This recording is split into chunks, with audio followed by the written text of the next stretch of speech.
This video will walk users of the New York State Grants Gateway through the process of submitting claims through the Grants Gateway system. The video will start out with a short introduction, and then we will log into the system to submit claims. There's some preparation that must be done before you log in and submit your claim. You should be familiar with the requirements and details of your contract. That's important because you need to know when claims are due, how often you can submit claims, and for what categories or line items you're allowed to submit claims for. You should know what your program manager or contract manager expects from you in your claim submissions. They may have specific ways they want you to provide the information to them. You should have your documents ready prior to logging in. So before going into the system and actually starting your claim, you should have the scanned documents or electronic PDF versions of your claims and related documents stored in a folder on your computer, easily accessible, so that you can quickly attach it as you go through the system. You should be aware of what categories your claims will fall under, because you do need to select which category of your budget. If you have multiple items to claim, make sure you know how much your claims should add up to. So you should have an idea of the total amount of claims you're doing in this one sitting. And of course, you need to ensure that you have the right role to submit your claim. We'll talk about the roles in a few minutes. So the details of your contract. Number one, is there an advance allowed? You can refer to certain sections of your contract to see if there's an advance allowed. Section 3B of the state terms and conditions will have that information. And Section 1A of Attachment D of your contract will give you specific details of your advance. In a few minutes, we'll look at an example of that. Again, how often are claims allowed or required? You'll be able to see that in Section 1B of Attachment D of your contract. And there may be additional payment provisions detailed in Section 3 of Attachment D. The other thing you should know about is, are there match requirements? If there are match requirements, you need to submit information about the match as well when you're putting in claims. Another part of preparation is program expectations. You should know what your program manager or contract manager expects from you in your claim submissions, because each agency and program may have different requirements for claim submission. Some programs may want multiple items scanned together. Some may want separate attachments. So you have the option in the system to do one big attachment, or you have the option to do several attachments, and you should know how your program would like to see that. Some programs may have specific overview sheets or specific formats that they would like you to use when uploading your documents. As part of your supporting documents, you need to ensure that you have the invoice and the proof of payment, and that those items line up with your contract requirements. So if you had a line item that was, for instance, for contractual training, let's say, you need to have an invoice showing that you were invoiced for that contractual training, and you need to have a proof of payment proving that you paid that invoice. Another part of preparation is to have those documents ready. You will need to provide PDFs only as supporting documentation for your claim submissions. Ensure that these PDFs are not password protected. They must be readable, and scans are allowed, but native PDF documents are preferred. If it was a password protected PDF or a secured PDF, the Grants Gateway system would not be able to accept that.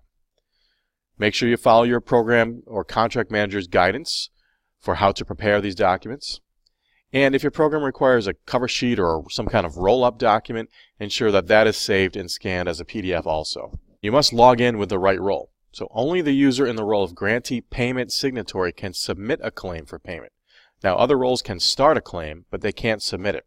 So the Grantee System Administrator, the Grantee Contract Signatory, and the Grantee can all start a claim, but only the Grantee Payment Signatory can submit a claim. So in most cases, this means the person that logs in really should be this Grantee Payment Signatory. If you do not have the appropriate role at your organization, a user in your organization, the Grantee Delegated Administrator, can add the account. So that is not something that the Grants Gateway can help you with. We leave it up to the organizations to create the users in their accounts. So you would have to talk to your Grantee Delegated Admin at your organization. I am now going to log in as the Grantee Payment Signatory. You may remember 3 other users could log in and start a payment. That would be the Grantee System Administrator, the Grantee Contract Signatory, or the Grantee. However, only the Grantee Payment Signatory can log in and start a payment and then submit it. So I'm going to log in as that user. And in this case, I'm jpayment 1, and I'll type in my password. So I've logged in as James with the role of Grantee Payment Signatory. Now to start a claim for payment, we need to first go to the contract. So you'll need to search for your contract. You won't find it in payments yet because we haven't started a payment. Payments up here is to search for payments that have already been started. You won't find it in your task list, even if you had tasks, because a new payment needs to be created first before it becomes a task. So the only way to start this payment or this claim for payment is to go to Contracts and search for the contract. If you only have a few contracts or even one contract with the state, you can leave everything blank here in your contract search and just hit Search. If there was any items in these search fields and you wanted to clear them out, you can click the Clear button and hit Search. Now in my example, my organization has several contracts. You can see I have 11 contracts. So you might have to search for the one that you need. The one I'm looking for right now is this DOH01 SAMPL and contract number 77664. You can see it's in the status of contract executed. So another way to do it would be to search for it 77664. So I search for contract number 77664.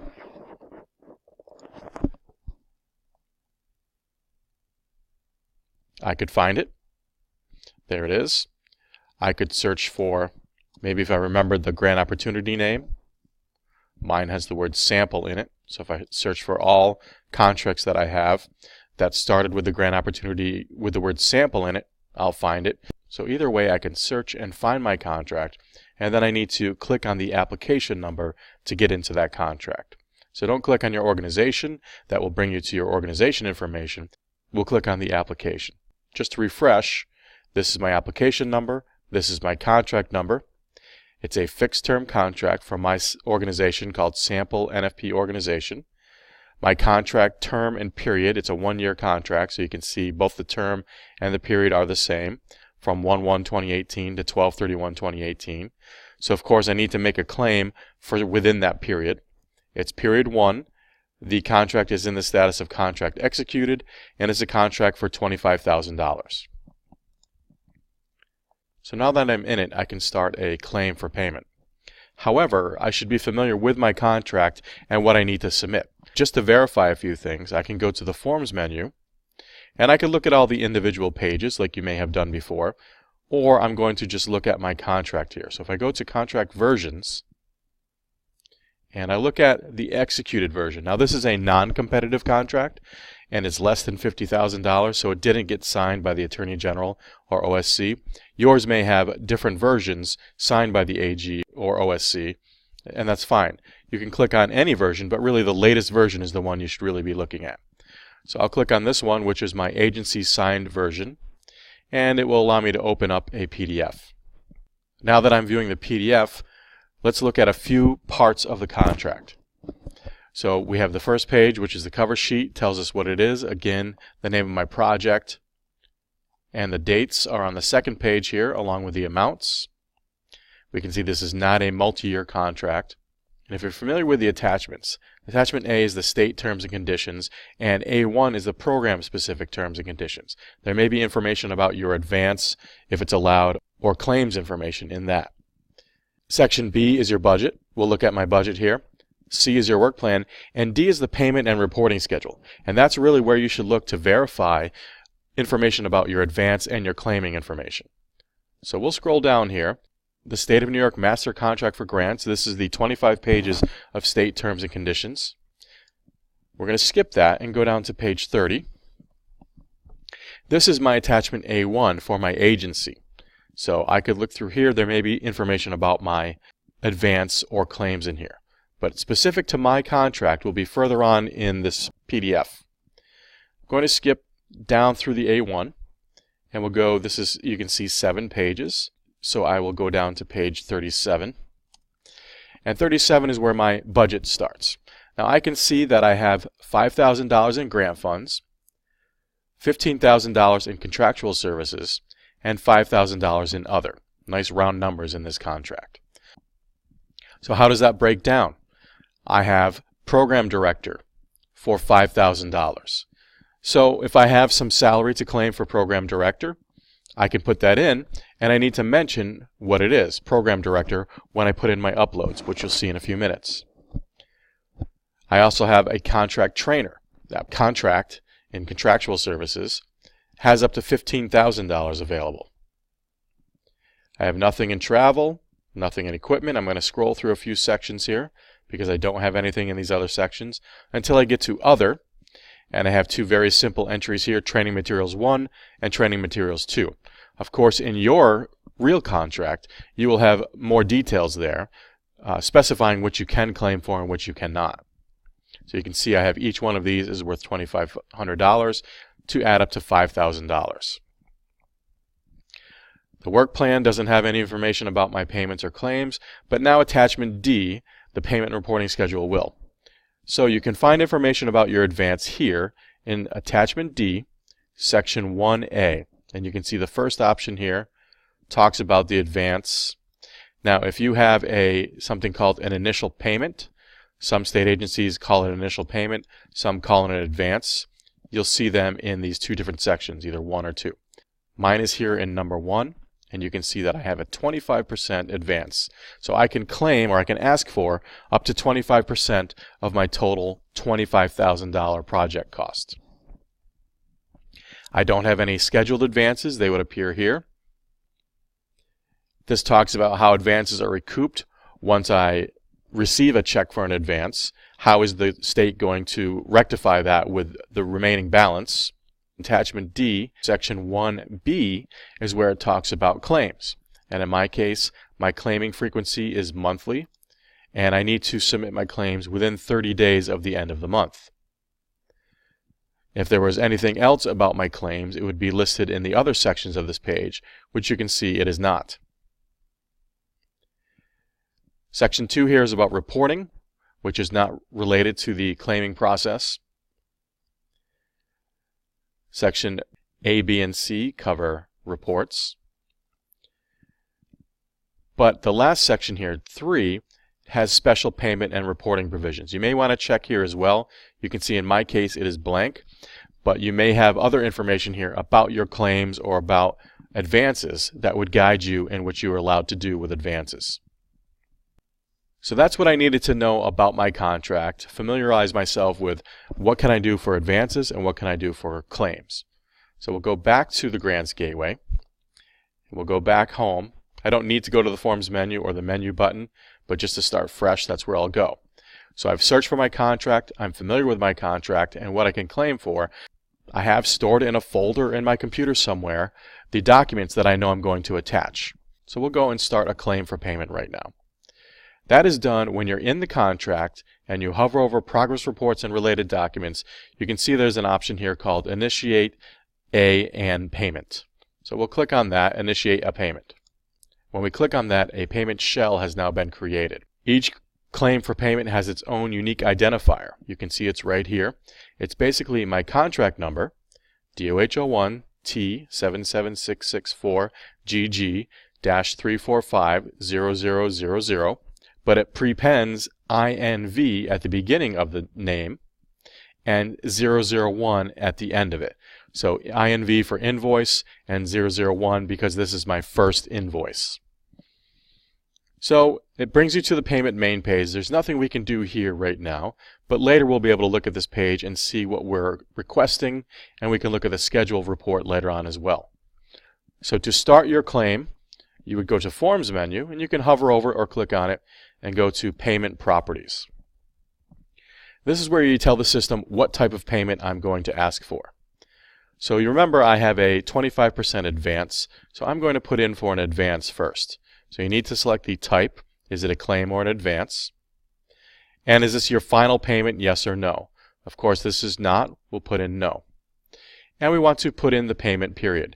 You'll remember my contract is from 1/1/2018 to 12/31/2018.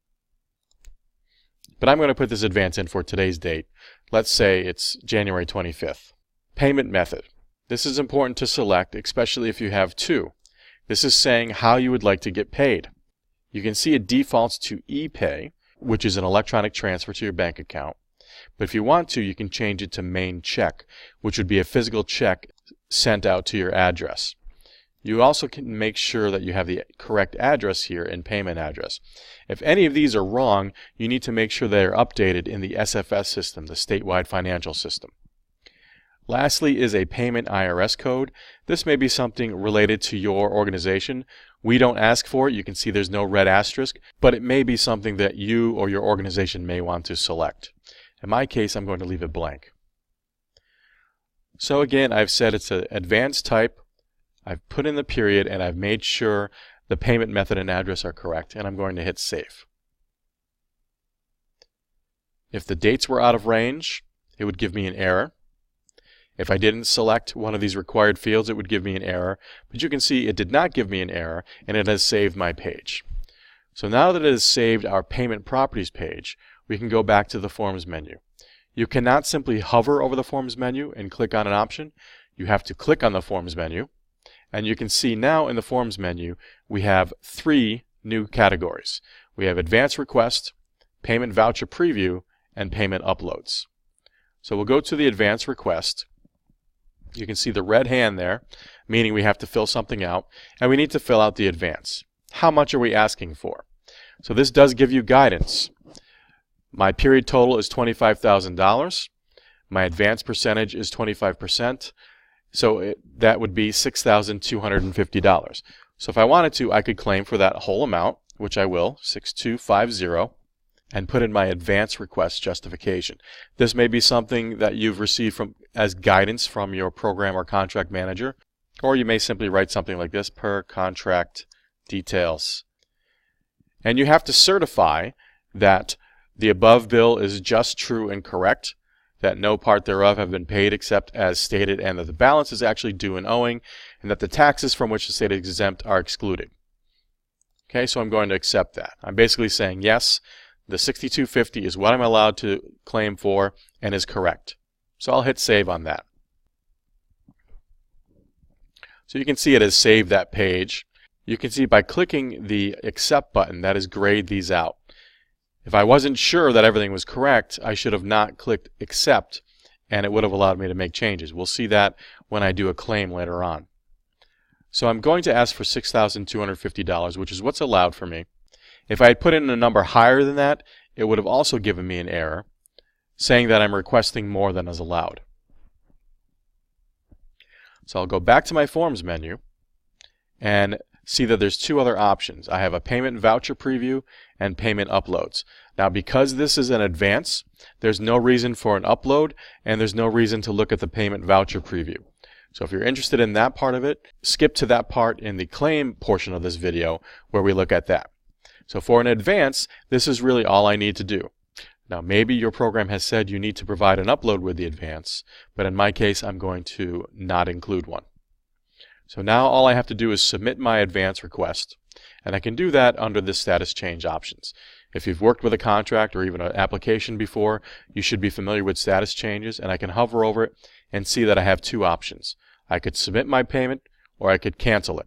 And in this case I'm going to submit it, and I'll click the status of Apply Status, and I agree to this, certifying that the information provided is just, true, and correct.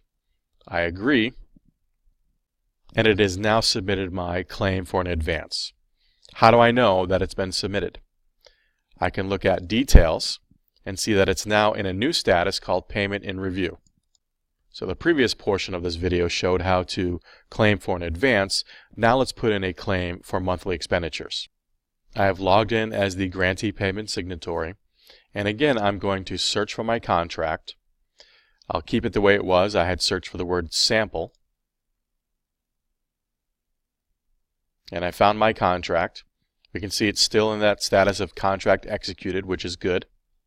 And I'm going to click on my application number, which will bring me into the contract main page. If I look at progress reports and related documents, I can see invoice number 001 has already been started. I could go back and look at that. That's the advance we just did. Or I could initiate a new payment, which is what I will do here. Okay, so I have clicked on Initiate a Payment. because my advance was number 001, I'm now at document information number 002. So the first step, just like you did for an advance, is to go to Forms menu. You can click on it or hover. In this case, I'll hover on it and click on Payment Properties. On the Payment Properties screen, we're going to pick the type of claim, not advance. And no, this is not our final payment. And we'll say this is from the dates of 1/1/2018 to 1/31/2018. We need to ensure that the payment method is correct. We want to keep the e-pay, so it's electronically paid, instead of the check, main check.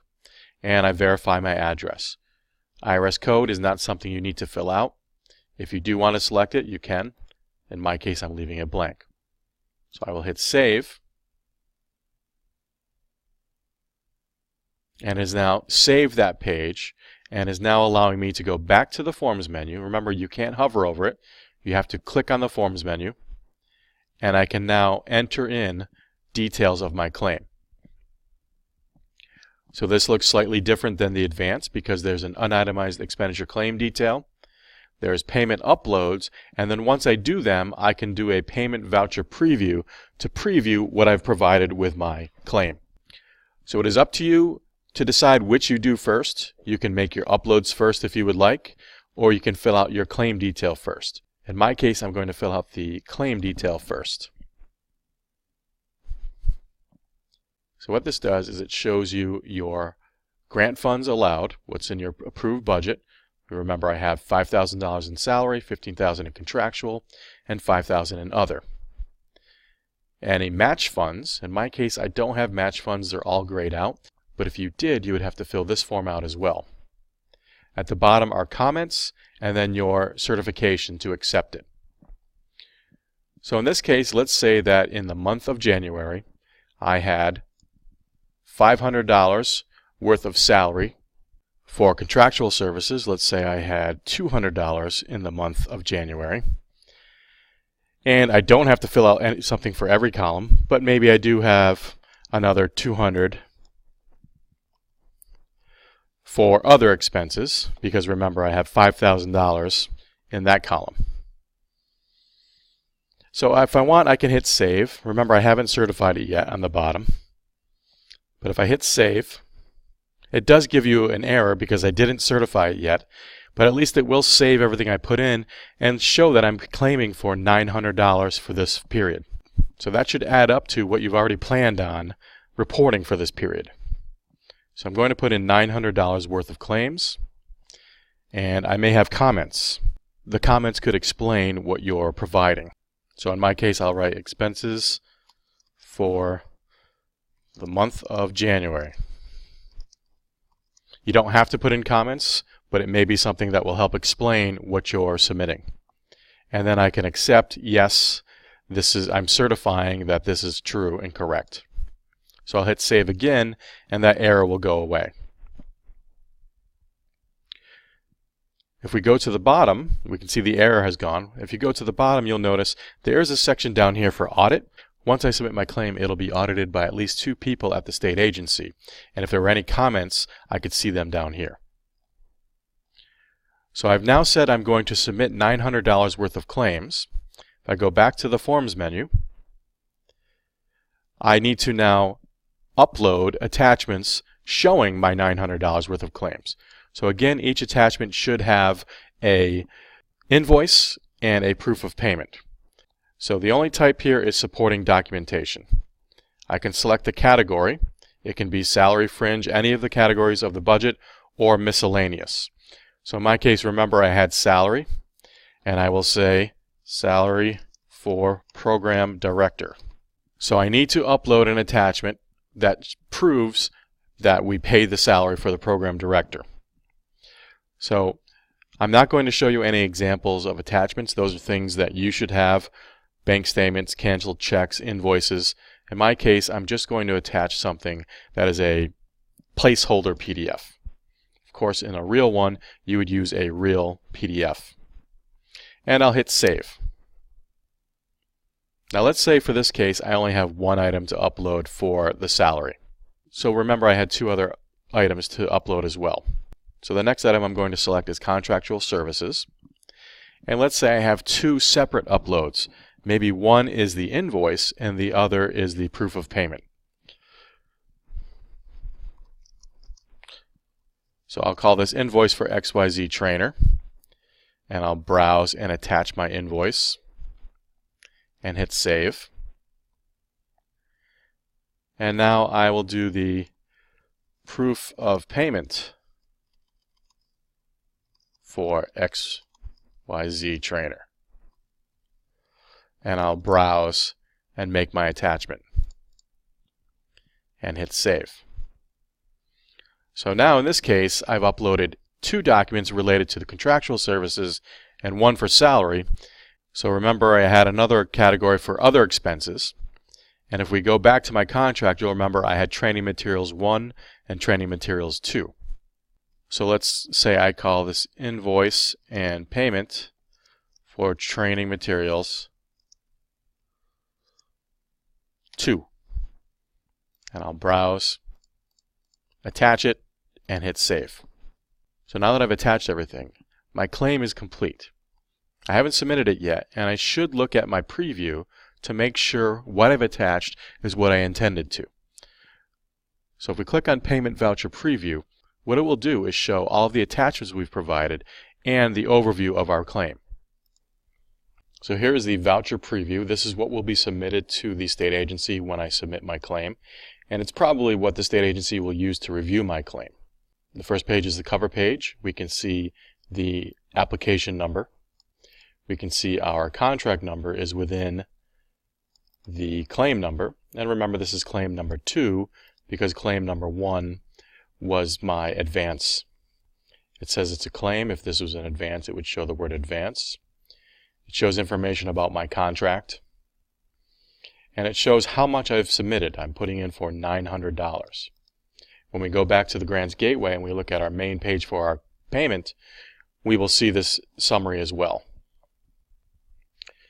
We can see the page that we already looked at, the unitemized expenditure claim detail, where we put in for $500 for salary, $200 for contractual, and $200 for other. We can see we had no matches. We can see our comments and our acceptance. And we can see a list of the attachments that we've provided. So remember, I attached 4 documents. One was the salary for the program director related to the salary section, 2 more for contractual services, and 1 for other expenses. So this is telling us what attachments will follow. We can see we're on page 3, and there are 7 pages. So all I did was attach blank placeholder PDFs, but your real documents would be here next. In this case, this is called sample attachment, page 4. That would have been the first attachment, which is the supporting documentation for salary for the program director. So there's the first attachment, the second attachment, the third attachment, and the fourth attachment. And you can see that is the end of my PDF. So the PDF has a summary, a list of the expenditures, and all of the attachments included into it. So back to the Grants Gateway, I could submit my claim right now, but you don't have to do this all in one sitting. I can go back to Home, and I can search for my contract again, find my application number, and look at my invoices, either number 1 or number 2. Or I can go to Payments and search for all of the payments in the system. Again, I can search by grant opportunity name or ID and narrow down my search results if I want to. However, in this case, I know I've only submitted 2 payments or started 2 payments. So if I click on Search, it's showing me all of the payments that I have in the system. I can see that I have only 2 payments to pick from, payment number 1 and payment number 2. It shows us payment number 1 was an advance and payment 2 was a claim. So now I'm going to submit payment number 2.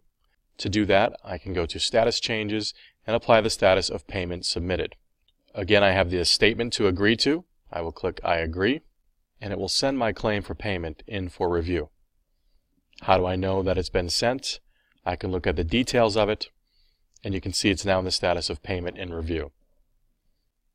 So after we've submitted our claim, how do we know that it has been submitted, and what can we do to follow up on it?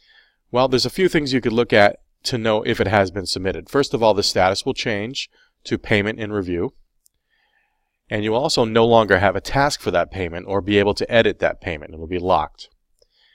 There's a few things you could do to follow the progress.